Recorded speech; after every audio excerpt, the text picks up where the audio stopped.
કન્યા છાત્રાલય તો કન્યા છાત્રાલય એનું કામ કરતી હોય છે। કુમાર છાત્રાલય આજે સૂર્યકાંત દાદા આટલા વર્ષોથી કુમાર છાત્રાલય આવતા 300 ના સ્ટેમ્પ પેપર ઉપર લખેલું હતું કે ભાઈ અમે કુમાર છાત્રાલય ચલાવશું। 6 વર્ષમાં કુમાર છાત્રાલય બંધ કરી દીધી। તો 6 વર્ષમાં કુમાર છાત્રાલય જો દાદા ચલાવતા હતા એ જો બંધ થઈ જાય તો આપણા છોકરાઓ ભણશે ક્યાં? જો છોકરાઓ નહીં ભણે તો તમે અહીંયા માઇકમાં ગમે એટલા શિક્ષણના કામ બોલશો તો એનો મિનિંગ શું છે? તો આપણે કુમાર છાત્રાલયો કરવાની જરૂર છે। એજ્યુકેશનમાં જે કંઈ આપણી ફેસિલિટી ઘટે છે એ બધી ફેસિલિટી પૂરી કરવાની જરૂર છે। આ બધું કાર્યો કરીએ તો જ્ઞાતિમાં બદલાવ આવે।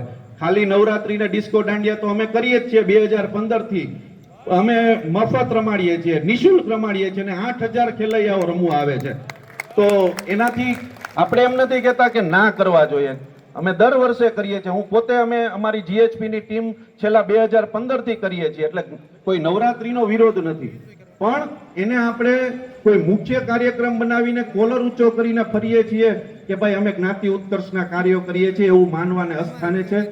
આજે ખૂબ જ મોટી સંખ્યામાં અમારો વિચાર રજૂ કરવાનો આપે મોકો આપો એ બદલ હું નતમસ્તક મારા વડીલશ્રીઓ, ભાઈઓ, બહેનો, મિત્રોને હું ખૂબ ખૂબ હૃદયપૂર્વક થેન્ક યુ કહું છું, આભાર કહું છું।